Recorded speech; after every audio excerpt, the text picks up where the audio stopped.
Chapter 11. Insist on great care. Love will find a way through paths where wolves fear to prey. Lord Byron. After nearly 2 decades of operating Silverado, I had statistics that prove outstanding care can achieve landmark results. By the end of 2015, over 6,000 memory-impaired people who couldn't walk when they arrived at Silverado had begun to walk again. More than 5,000 of those unable to eat on their own began to feed themselves. Silverado doesn't keep these records for bragging rights. From the beginning, our intention has been to raise the quality of care and quality of life for the memory impaired, not just at Silverado, but around the globe.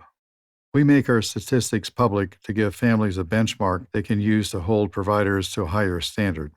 When Silverado's first senior living location was launched in Escondido, California, the staff maintained handwritten documentation on several topics such as ambulation, feeding, weight, hospitalizations, and falls. As Silverado grew into other areas, their tracked data widened as well. Now, computerized statistics provide real-time data on everything from pressure wounds to types and frequency of medication. This measurable clinical data is not available anywhere else. Skilled nursing facilities are required to collect data on their patients, but assisted living organizations such as Silverado are not regulated the same way. However, Silverado voluntarily records their clinical data not only for its use, but also for sharing it openly with other care providers. While Silverado encourages all providers to record and share the same data, the call has gone unheeded for the most part. If all of us in the field of memory care came together to statistically record what works and what doesn't, we could collectively benefit millions of people everywhere. More families could demand better care for their loved ones rather than settle for the most acceptable local option. Steve and I witness Silverado's impact every day. Having expanded greatly since its founding, Silverado now offers a continuum of care: Silverado at Home, home care, and care management services, Silverado Communities, and Silverado Hospice. Steve and I visit all of the Silverado locations. It's not uncommon to see me chatting with a gentleman in the bistro of one of the communities or Steve walking arm in arm with a lady on a flowered path outside. We have never lost the exhilaration that comes from seeing a life change for the better. At the foundation of Silverado's practices is an emotion that is sorely lacking in healthcare today. That emotion is love. It's not just about feeling love, it's about expressing it. My theme, Love is Greater Than Fear, has always guided Silverado's operations. From this principle, nurses, caregivers, and other staff members base their actions on the best interests of those they serve, whether residents, patients, family members, or other employees. They are free to demonstrate love through words, actions, or hugs. Unfortunately, in typical care centers, or even in their homes, those with deteriorating memory are bombarded each day with corrections, reminders, and rebukes. You already had breakfast. You said that same thing 5 times today. You can't come with us. We won't be able to handle you. This litany chips away at their self-esteem, lightening their spirits even as their cognitive function ebbs. They understand that they are now regarded as an embarrassment. As their physical and mental well-being declines, they find it easier not to speak, not to participate. They would rather stay in bed than risk further rejection. Silverado is committed to providing residents with an environment where they can succeed. They're not told they are wrong. They are in a place where the answer is yes. Still hungry for more breakfast? Let's go find something you like. You always make me laugh with that story.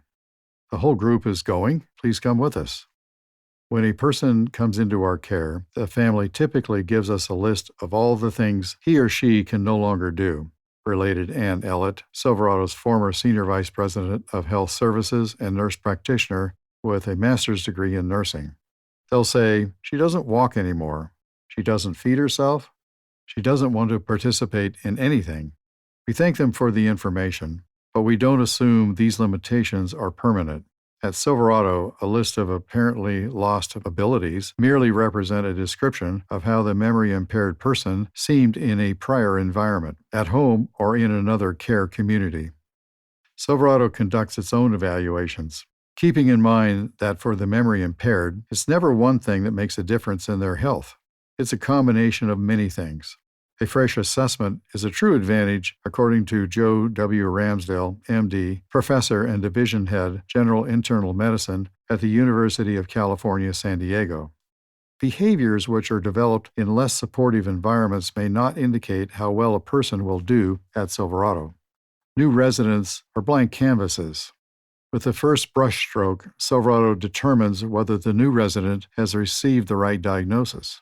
Although the general public uses the word Alzheimer's and dementia interchangeably, memory impairment can result from a range of causes.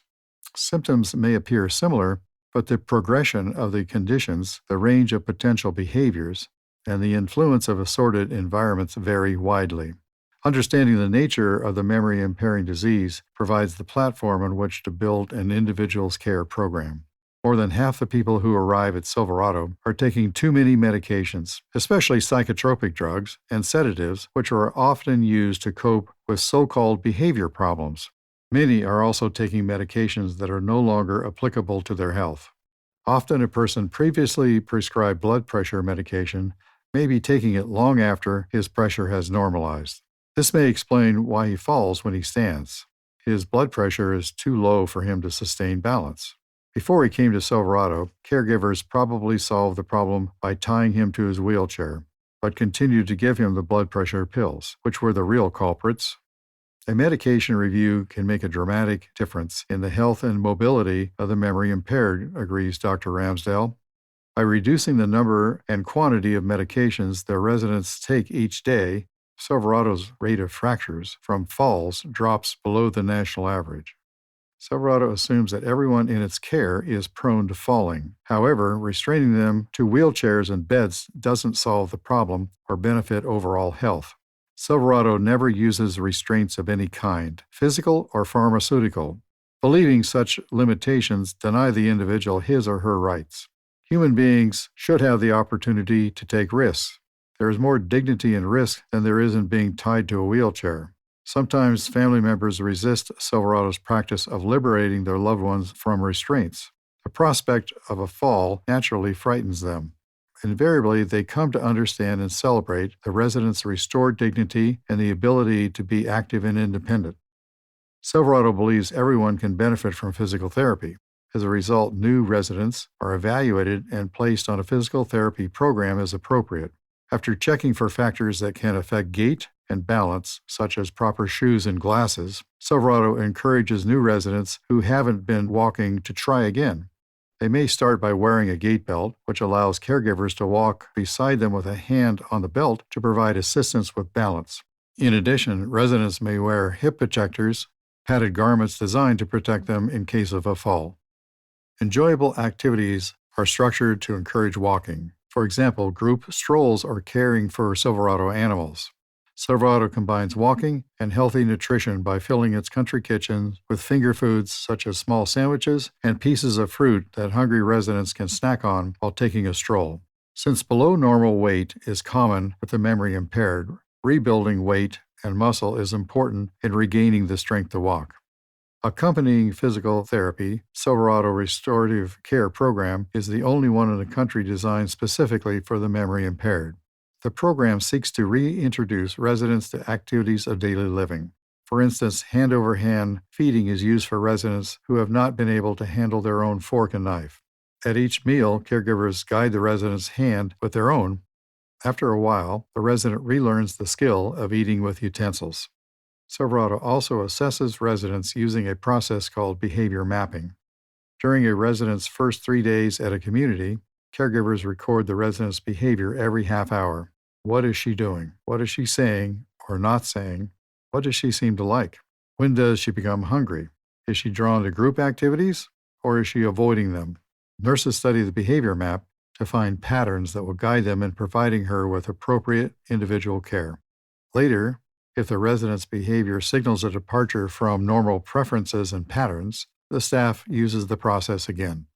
The change may indicate an underlying problem that is not immediately obvious. For example, she may be in physical pain or emotional distress, but be unable to express herself through words. Behavior change is often an unspoken request for help. Analyzing the behavior map, the care team can usually identify the issue and resolve it. According to Dr. Ramsdale, a number of approaches that Silverado piloted have since been adopted by other care organizations, and the overall level of memory care in the country is starting to improve. Still, Silverado remains in a league of its own. Susan Frazier is a project guide for the Greenhouse Project, a national nonprofit organization dedicated to creating meaningful long-term care environments. In her work, she consults with senior care communities nationwide. She remains inspired by a visit to Silverado that rocked my world and opened my eyes to what could be done. I've been able to benefit residents, families, and staff with ideas I first saw at Silverado. When Rose came to Silverado from a hospital at age 100, she was bedridden, unresponsive, suffering from pneumonia, and unable to eat without help. Rose had always been a strong, independent woman. Following her graduation from the University of Southern California, she raised her children and operated a pharmacy with her husband. For Rose's family, her physical incapacities were more distressing than her memory impairment. 24 hours after arriving at Silverado, Rose was able to rise from her bed and take part in a sing-along. Within weeks, she was walking the halls and handling her own fork and knife and spoon in the dining room. Then, to everyone's surprise, she went on to win the baseball throw competition at the local Senior Olympics. My mother participates in activities from 8 in the morning until 8 at night, her daughter, Dr. Janie Williams, declared. She sings, she cooks, she participates in travel club, and she goes on outings. Once or twice, I've asked her if she would like to take a nap during the day, and she never wants to. She is living her life, loving her life. Anyone who has experienced the anguish of a loved one's progressive memory impairment can understand how Rose's vibrancy has brought joy to her family. It's been wonderful, Dr. Williams affirmed. Silverado enables us to enjoy doing things together again. Rodney was a man of the cloth. For decades, he tenderly ministered to those in his flock during their most important moments. His grace and compassion made a wedding's joy even brighter, and the sorrow of a memorial service more bearable. No one would have guessed this about Rodney, seeing him the day he was rolled into Silverado on a gurney. He wore a hospital gown stained with food. A sticky, dark substance smeared his face. Fearing it was blood, Silverado caregivers who gathered around him as he entered the front door discovered it was chocolate pudding, never wiped from his mouth and cheeks after an attempt to feed him. Staff at the nursing home where he'd been living had tied down his hands and feet. He lashes out physically and yells all the time, they complained. Ultimately, they refused to care for him anymore. Tamara, one of the Silverado staff greeting Rodney, took his hand and leaned down towards his ear. "Welcome," she whispered. "We love you. You are safe here. We are so glad you have come to live with us." She and the other caregivers took Rodney to his room. When they lifted him from his gurney, they found he was laying on a plastic cup containing several pills. The medicine had clearly been meant for Rodney to take. No one at the nursing home noticed they were tying him down on top of it. The cup's rim had pushed a deep circular groove into his back. The bright red indentation had to be painful. Caregivers rubbed a healing balm on Rodney's back. They cleaned him, dressed him in fresh and respectable clothes, and arranged his few things within his sight on his dresser. All the while, they continued to tell him he was loved, and he had come to a safe place. Rodney was near the end of his time on Earth. He no longer possessed the ability to speak. Those around him at Silverado remember him as an exceptionally peaceful man. He never raised a hand, never kicked, and never cried out. His expression was often contemplative, radiating a spirituality that made words unnecessary. Silverado gave Rodney what he had given so many others during his life: a warm welcome, compassion, safety, love.